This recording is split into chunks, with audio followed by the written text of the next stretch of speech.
So welcome to the Bernarda Alvarez webcast. This week we are going to be talking about covens, mentors, and the degrees of initiation.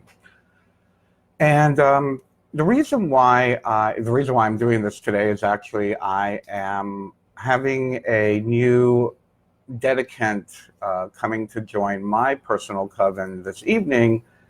And me and one of the other members will be doing our orientation. And as I'm running the orientation, I was like, well, this is a great topic to share with everybody who watches the webcast. And the reason why I feel this way is that so many people write me asking, one, how do they become a student of mine? Or two, how do they find a coven? Or three, how do they find a mentor? How do they find a teacher? Do you need to join a coven? Do you need to go through the degrees of initiation? All of these types of questions, which unfortunately books that you find don't really share that kind of stuff. I always like to or add a subtitle of what the books don't tell you. So I like to share magic, witchcraft, paganism, and share with you my personal experience, which is what the books normally don't tell you. They're great primers, and again, I love a lot of the authors out there. We got some great authors, and we've come a long way over the last, 30 years that I've been doing this. It's been quite a while, so I'm very happy that we have evolved so much, and information has become much more readily available. So the first thing that I want to touch on is this idea that you have to join a coven. How do I find a coven? That seems to be the number one thing that people ask me. And I have a video on that, how do I join a coven? And it'll talk to you a little bit about the tips and the tricks and what to expect and whatnot. But I don't know if I talked about, do you need to join a coven? And right away, let me say no. You do not need to join a coven to practice magic, to practice witchcraft, to practice Wicca, to become a pagan, to be a neo-pagan. You do not need to be a part of a coven. For me, I will go years at a time in between covens. During my early years, I got all excited about it, and I rose up the ranks and became a high priest and had several, we had 3 or 4 or 5 covens under me, so to speak, that hived off and whatnot. And I was all excited that, oh, wow, look at this. We have all these groups and et cetera, et cetera. Anyway, long story short of it is that I can go years, 2, 3, 4 years without even interacting with a coven or even being the high priest of a coven. This last group, I started here in Roanoke. We're called the Star Mountain Grove. And my personal coven that's exactly it. It's personal.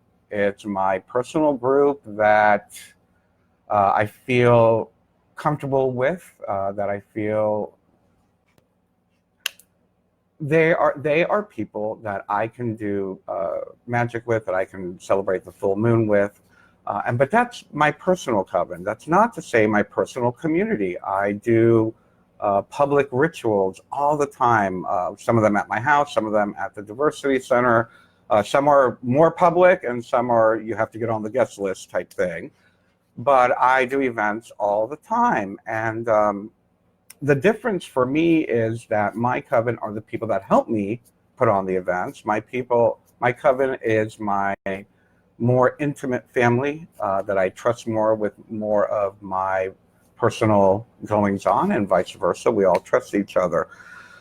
So again, why do you need a coven? You don't necessarily need a coven. I started a coven because I wanted people to perform ritual with, that I felt comfortable performing ritual with. Now in my coven, I don't necessarily teach them. I believe, and this is one of the things I want to talk about in the sense of why you would not need a coven. In the old days, you had to join a coven or a grove. Now we call them groves, and I call mine a grove as well. You had to join a group, a pagan group, in order to learn because A, the books were not necessarily freely available. Teachers were not out of the broom closet like myself on YouTube, You didn't have, now we have the gray school of witchcraft and wizardry. I mean, it's everywhere. You can learn, you can find mentors, you can find teachers. There's so many other ways to learn about paganism, magic, and witchcraft other than joining a coven. So it is not necessary, in my personal opinion. For some people, it might be. Again, for me, being in a coven is meeting other people of like mind, having people that I can relate to, that I like, and that they like me, and we get along well. And it's great to do ceremony with them on a more intimate level. The other thing about covens is that, well, I won't say the thing about covens, the thing about learning, and this is all about learning. Why covens, why mentors, why degrees? You can easily just find a mentor. When I was practicing in my early days, I stumbled upon Harvard University used to do public access lectures of none other than Joseph Campbell. I got to watch all of Joseph Campbell's Harvard lectures. I think it was like 11 o'clock in the morning on my local cable access. Remember cable access channels back in the 90s and 2000s or whatever? And I learned a lot of my foundation about mythology, magic, earth spirituality, indigenous spirituality, through the lectures of Joseph Campbell. They're still out there. You can probably find them on YouTube, the Joseph Campbell Foundation YouTube channel. I still watch those there when I need a refresher course. But even though I think Campbell was already dead a few years by the time I discovered him, but I learned so much from him, I considered him one of my mentors as far as my early years in developing the foundation of my practice. As well, I got lucky that there was a shaman living, a shamanic practitioner, an Algonquin shamanic practitioner that lived close by, who happened to be my landlord. You've all heard the story. He's the one who taught me how to do a lot of the, again, the basics that I practice still to this day. There have been people along the way that are not even involved in magic, paganism, witchcraft, new age, spirituality, whatever you want to call it, that have been my mentors because they are inspiring people that I've looked up to, that have been a good reflection of what kind of person I want to be and what I would like to, whether how I think philosophically or how I carry myself or how I even teach. One of the greatest teachers I had was, when it came to teaching, was when I was a stylist and I worked for Paul Mitchell, and I was being trained to become a trainer. And it's through that I learned how to do public speaking, and I learned how to teach a class. So the point I'm trying to make here is that mentors can come in many different shapes and sizes. You can pick up ethics from, I don't know, your saintly neighbor next door. You can pick up magical ideas on YouTube, or you can pick up history and mythology through Joseph Campbell. You don't need to have only one mentor. They're all out there. When you start tapping into your spiritual self, into your higher self, into your magical self, I like to say magic happens. When you tap into magic, magic happens. You will get your teacher, you will get your life lessons. Heck, walking down the street and, I don't know, meeting a homeless person who happens to be very evolved, and they'll give you a lesson for the day. You never know. So don't close yourself off to the idea that you can only have one mentor. Now, speaking of mentors, there is this strange idea you can only have one mentor, and I'm not discounting the belief that some traditions within paganism and witchcraft believe if you are a part of one coven, you cannot do magic with another coven, you cannot have another teacher. I knew a Reiki master that found out that some of my apprentices were going to her Reiki courses and said, oh no, you can't do both. You either are on the Reiki path or you're on the magic path. And watch out for that stuff. I believe my method of teaching, my way of running my organization or my coven, is that we meet to do magic. And I've got someone who's interested in being a Christo-pagan. They like the idea of the Christ consciousness and Mary as the goddess. And if that works for you, that's fine. Just don't bring that patriarchy into my circle, but that's fine. I believe that if you want to study yoga, if you want to study that, there are other people that will teach you that. I don't. In other words, if they're saying my way or the highway, or this is the only path when you're studying under me, I would turn around and run and say, okay, fine, I'm leaving. No one should ever cut you off from learning more. Do not allow anyone to manipulate you. And we're going to talk about some of these things to be aware of, and then I'll go into more intimate personal things of how I teach and my method. But let me tell you what to watch out for when you're looking for a coven, a grove, or a mentor or a teacher. The first thing you want to ask yourself is, do you feel safe? There are, for some reason, in the occult and magic, paganism, even in indigenous spirituality, whatever it is, there are some people out there that just give me the creeps. And 9 times out of 10, A, I'll back away from them, and then B, several months later or a year later, I'll find out something really horrible about them that I don't want to be around them. So listen to your gut. Do you feel safe around them? Do they feel like a predator? Do they feel like they're, I don't know, are they putting you in dangerous situations? You know, I have to admit, when I was a kid, I was a teenager, and my first little teenage coven, we'd like break into graveyards and try to do rituals in the middle of the night, which is very dangerous, you know. But, you know, that's teenage magic, wannabe magic. But as an adult, and as when you meet a mentor or the high priest or high priestess of a coven, do they make you feel safe? If you don't feel safe, run. You have to listen to your intuition. Do not think, and a lot of people, including myself, I have done this, finding a coven, a pagan group, a grove, a mentor, or whatnot, kind of feels, it turns into a relationship, just like a love relationship. And you're afraid you're not going to find another one. Baloney. You'll find it. You'll find it. It's out there. So if you don't feel safe, leave. The second thing is you have to ask yourself, and this is not a matter of being, what's the word I'm looking for, an extremist when it comes to this, but do they actually follow the Wiccan Rede? Harm none, do what thou wilt.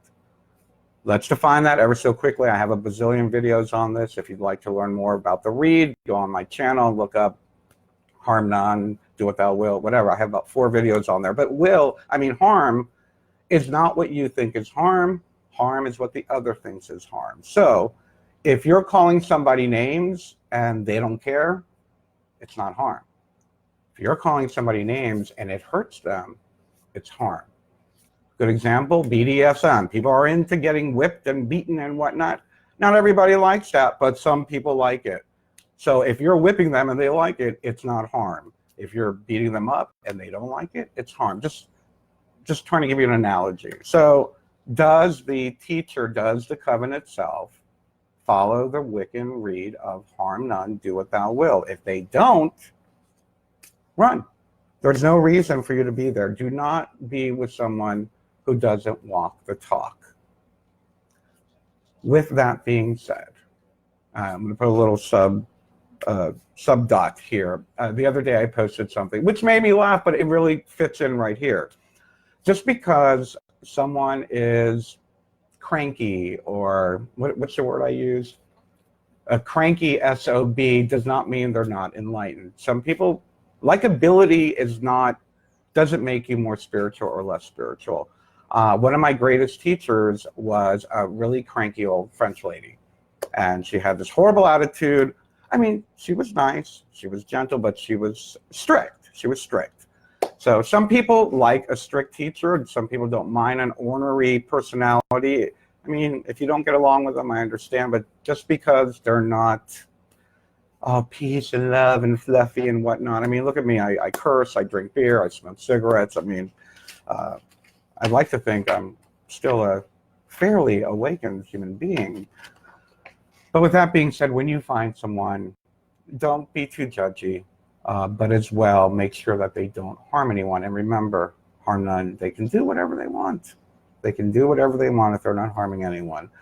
Do they understand the rule of three? Do they understand that doing dark magic, manipulating other people, all comes back? Do they understand karma? Do they understand that the energy they put out there comes back to them? Do they lead the group in the same way? Or in that matter, if it's a mentor and a student relationship, are they getting this across? Are they helping you to understand that what we send out, energy, words, actions, all come back? Are they respectful? Are they compassionate? And this goes back to some mentors, some high priestesses, some high priests are tyrants. It doesn't mean they're not compassionate, and it doesn't mean they're not respectful. I am within my group, and everyone thinks I'm nice, but I think I'm a little bit of a tyrant. But I don't know. Maybe I'm nicer and I'm a tyrant in my head. But I'm very to the point. I'm like, look, this. I don't have time for the other stuff. This is what we need to do, and this is what we're going to do. And if we're not going to do that, and that's not me. That's just the way that I am. I'm very blunt. I'm very to the point. I'm sure you kind of pick up on that. I'm very to the point, but I like to consider myself as someone who's compassionate, but just very to the point.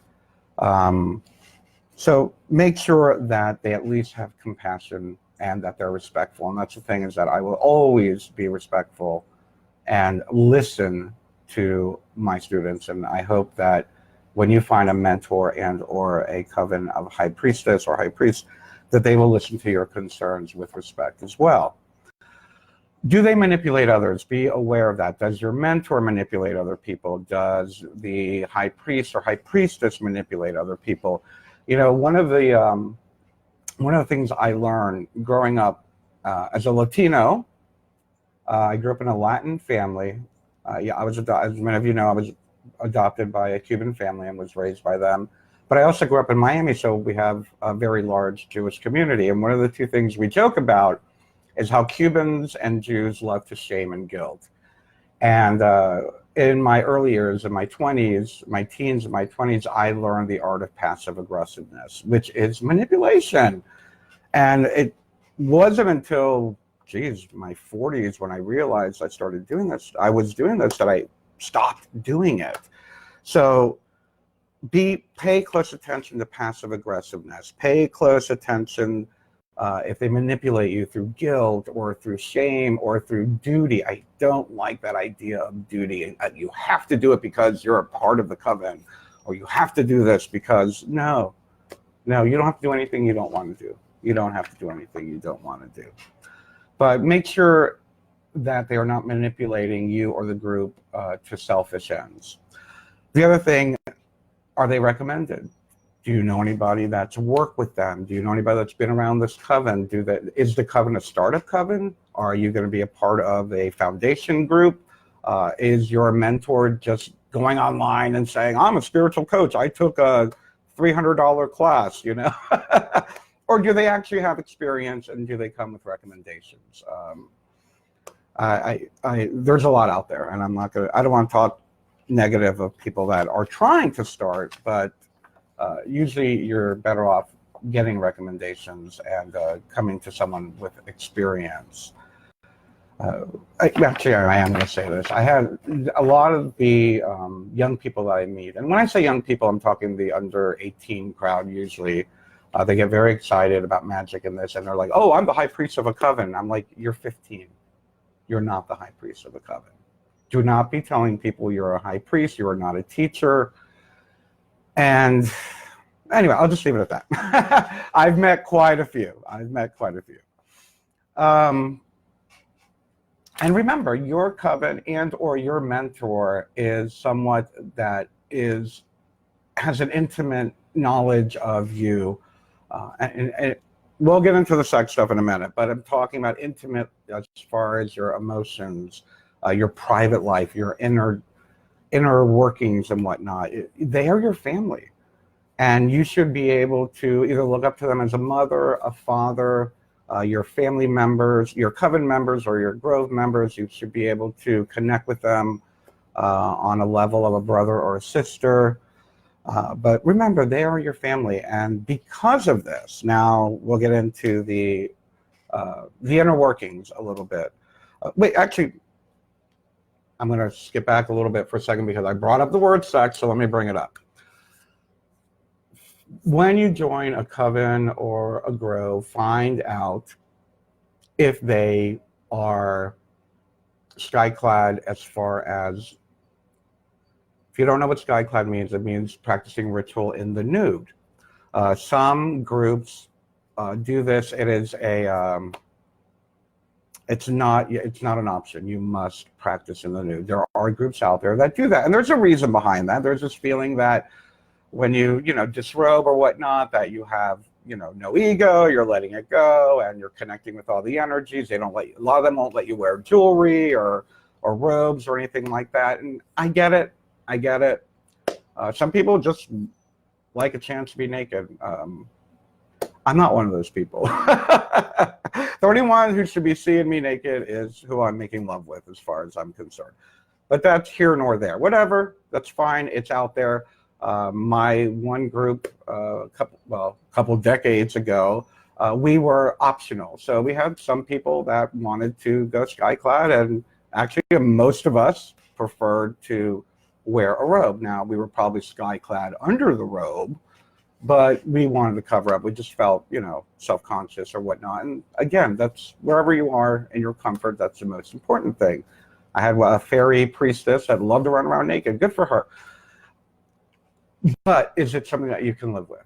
Giving it a try is one thing, but dedicating and initiating into a group and you're uncomfortable doing it, you don't have to do that. So find out first. As well, are they performing the great rite? What's the great rite? Basically, the priest and the priestess and or two members of the group having sex on the altar, symbolizing the union of the god and the goddess. To me, that's a form of sex magic. I have no problem with sex magic. I perform sex magic with my partners, but it's just me and my partner. I don't like to do it in a group of people watching me. But if you're into that and you don't mind it, you don't feel uncomfortable, but I'm just saying, ask first. Are you guys going to be having sex on the altar? Do we have to watch it? Do you have to be a participant? That kind of thing. So again, it's neither here nor there. I'm not judging. If people want to do it, harm none, do what you will. This is merely a recommendation for those who are seeking to make sure that they know that these things are out there, and you may want to ask first. So I'm going to go into a little bit of, I'm running out of time, but I'm going to run a little bit longer today. I'm going to go into a little bit of the way that I do things.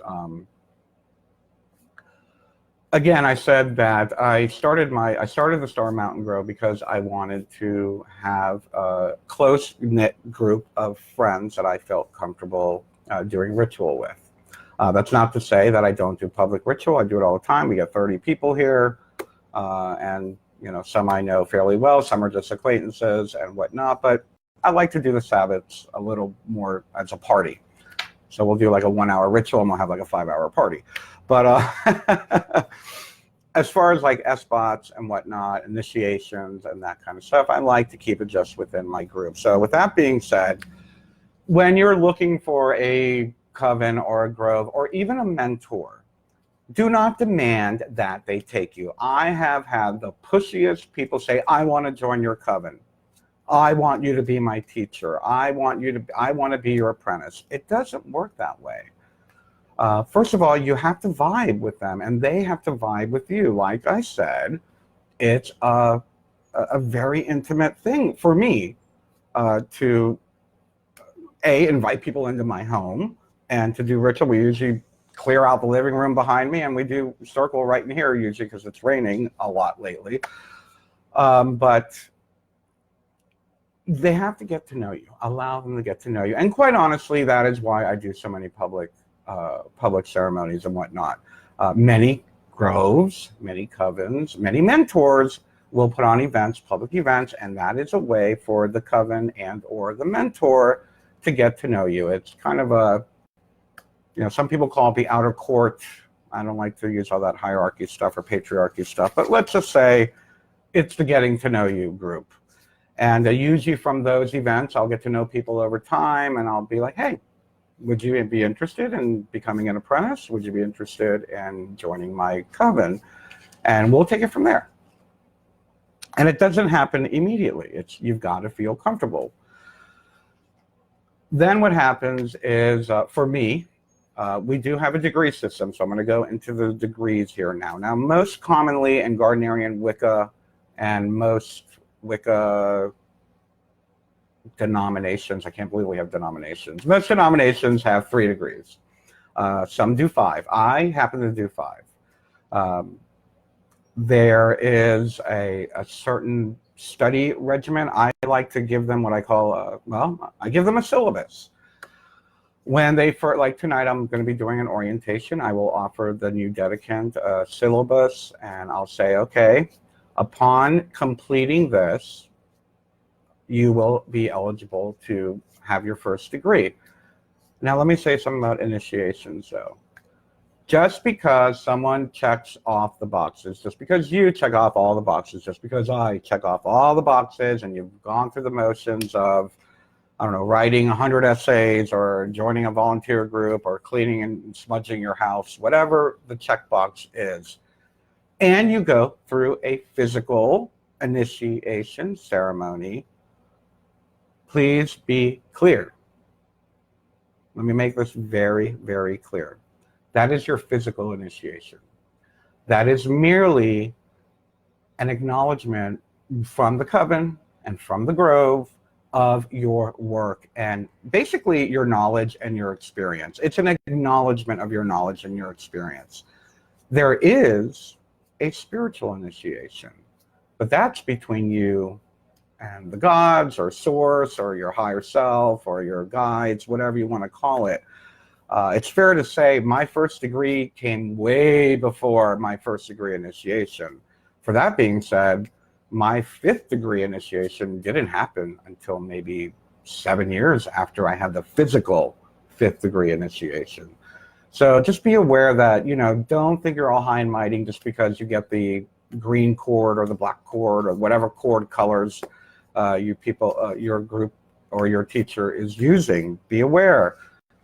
It's through the practice of magic, the practice of witchcraft, the practice of paganism that you grow and that you empower yourself and gain power over yourself and the world around you. It is through the practice, not just the reading and checking off the check boxes. So yes, I give them the checklist. Today we've got a dedicant. I'll give him the first degree checklist, syllabus, whatnot. And these are just utilized to, again, know that we're all on the same page and know that you've done the work. For example, and my degree system, I can't find my actual papers, but the degree system that we've used, my groups have used over the last 20 years, is inspired from Amber Kay's Covencraft. She was one of the few people I saw that had a 5-degree system, and we borrowed heavily from that. I don't know where mine is, and maybe the gods don't want me to share this private stuff publicly, but I will say that we do the element degrees. We do it through the elements. Our first degree is the earth degree. Our second degree is the water degree. Our third degree is fire, our 4th degree is air, and our last degree is spirit. And if you understand the elemental personalities, the personalities and vibrations, I don't know, the references of those, you'll understand why they are in that particular order. Now, we do the colors as well. A dedicant will get a white cord, earth degree will get a green cord, and you'll learn about cord magic and binding magic and all that kind of stuff as you progress. But for example, like I was saying, the dedicant will get their Earth degree checklist. And some of those things will include, learning how to take care of yourself, take care of your home.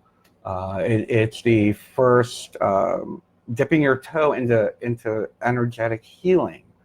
You don't need to become a Reiki master, but you want to learn about, how energy works and how you can heal yourself and how you can heal your body, either whether through energy, whether through herbs, depending on what you're leaning to. It's kind of I call it the English 101, the Wicca 101, but to the next level, because it's more intimate and you're learning from an actual teacher. For me, the first degree, in order to receive your first degree, you must understand what is on the altar. Why is Bernard putting that bowl of salt on that corner? Why is Bernard using that knife with the point on it? What do they mean? What do the tools mean? What quarter is what? What element is what? What are the colors that are associated with the elements? Why do we meet on the full moon? Why do we meet on the black moon?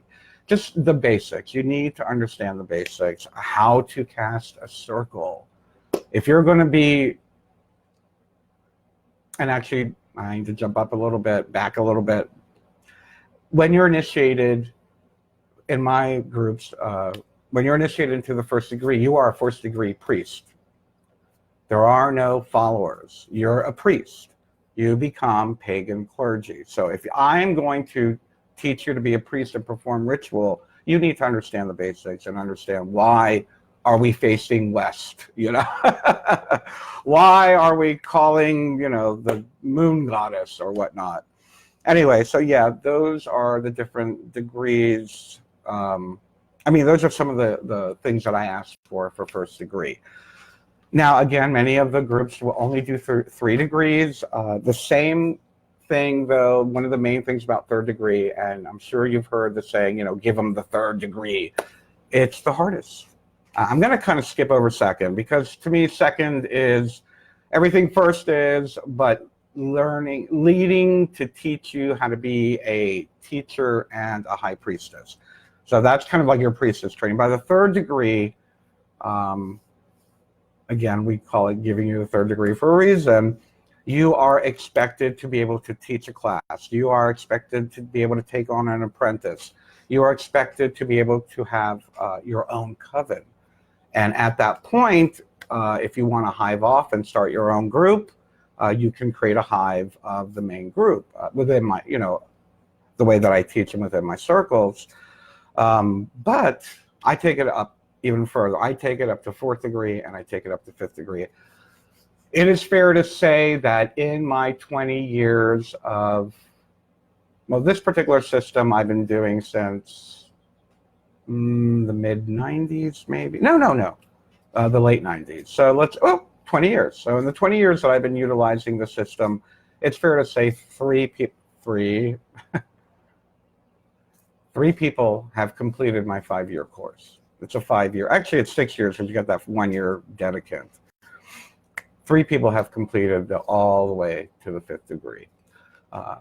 It's not for everybody.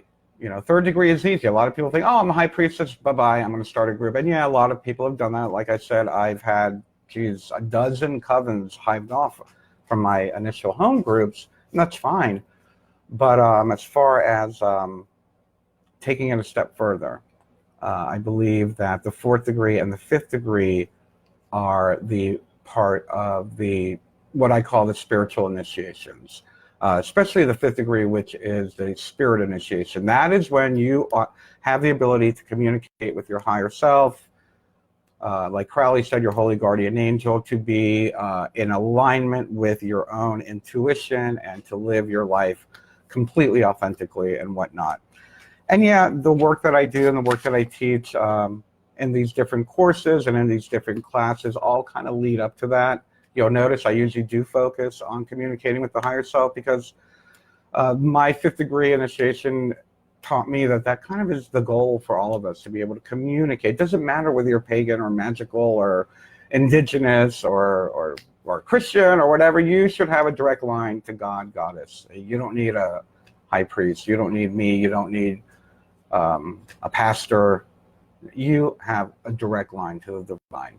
Oh my God, I said I hate saying Anyway, again, with that being said, everyone progresses at a different speed. I have done first degree initiations in 3 months. I have done first degree initiation after 2 years. I've kicked somebody out after 1.5 years because I wasn't feeling it.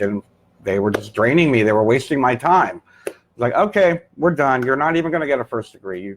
You're not serious. But they kept coming to the meetings, but they weren't doing any of the work. They were just like lurking. But anyway, the point I'm trying to make is everyone progresses at a different speed. So be aware of that also when it comes to your group. I have had groups that say, we will not acknowledge any of your prior initiations. I'm the kind of person that says, as long as you have a certificate signed by a reputable high priest or high priestess, if you are a 3rd degree high priestess and you have I don't know, if Selena Fox initiated you to 3rd degree and you have proof, I will acknowledge that. I'm not going to say you need to start all over. That's ridiculous.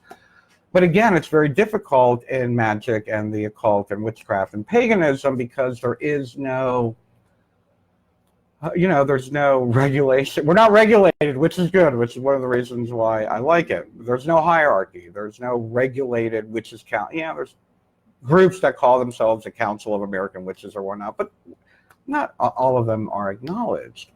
So if you've gone through 1st and 2nd degree with a group and you want to just find another coven, go to another coven. But go to another coven that's going to respect the training that you had, unless your teacher was just that horrible and you just want to start all over again. But I don't believe in that. I believe we've all done the work. We all have something to offer. We all have something to bring to the table, especially if you have truly been serious in your studies. Now we have different magic schools. We got, Oberonzell created the Grey School of Witchcraft and Wizardry. I would totally take their transcript if they wanted to join my coven and be like, okay, I know that you went to a reputable school. You learned something that was real. And then again, there's just talking to people. If they, and I'm not supposed to share, I am very public about everything. So let me just say, I am public about everything. I'll even, if my coven lets me, we stream our rituals live. But the one thing that we do say is that what's in circle stays in circle unless the group has given permission. But I guess I'll just share this. Is the method that I do is when they're ready to do their degree initiation, I will literally just do an oral test and say, all right, tell me about all the elements. I want to know about all the elements and all 5 elements. What are their behaviors? What are their characteristics? What elemental is associated with them? Tell me how to do a ritual. And if they can answer that in 6 months instead of a year and a day, I will give them their first degree. So I am going to tune out, guys. I do want to thank you for watching. We don't know what's going to happen next week. Let's see what we want to talk about next week. But I do hope that this has answered some of your questions. I know a lot of these questions were sent to me. If you are interested, I do spiritual and magical mentoring. You can get an appointment with me. I only have a couple hours a week I offer to the public for that, but you can book an appointment with me on my website. I do magical tutoring. If you want to learn more how to practice magic one-on-one with me, I am more than happy to do that. But again, I only have a couple hours a week that I can offer that to the public. So have a wonderful week. I love you. And, follow your intuition. You don't have to join a coven. If you join a coven, be smart about it. If you get a mentor, be smart about it. And just put it out there. If you're looking for a coven, put it out there. Universe, bring me a coven. Universe, bring me a teacher. And be aware that teachers are everywhere. I love you. Have a great week. Bye-bye.